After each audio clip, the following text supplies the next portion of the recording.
ফলের রস খাবে? ফলের রস? ভাইয়া ভাইয়া একটা নারিকেল দেবে? হ্যাঁ হ্যাঁ নিয়ে যাও, মাত্র 80 টাকা। ভাইয়া আমার কাছে তো টাকা নেই, আমাকে ফ্রিতে দাও। হ্যাঁ ফ্রিতে দিয়ে দেবো? এটা কি তোর বাপের দোকান? শহর এখান থেকে, যা। এই ছেলে রাস্তার ওই পার শরবততলায় বসে আছে, তার সাথে কথা বল। ভাইয়া ভাইয়া ওকে বলো না আমাকে একটা নারিকেলে পানি দিতে। টাকা নেই, তুমি আসছো নারিকেলে পানি খেতে? এখান থেকে কলের পানি খেয়ে। ভাইয়া আমি খাবো না, আমার মাকে খাওয়াবো। কি তোমার মাকে খাওয়াবে?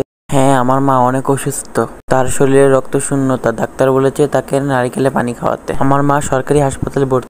আরে আমাকে পাগল বানাস না, সরকারি হাসপাতালে 3 বেলায় খাবার দেয়। হ্যাঁ সব খাবারই পাওয়া যায়, কিন্তু আমার মা কোনোটাই খেতে পারছে না, তাই ডাক্তার বলেছে নারিকেলে পানি খাওয়া। আরে ভাই। হ্যাঁ বলুন। এই ছেলেকে একটা নারিকেল দিয়ে দাও। আচ্ছা ঠিক আছে, আমার কাছ থেকে নারিকেল নিয়ে নাও। থ্যাংক ইউ ভাইয়া।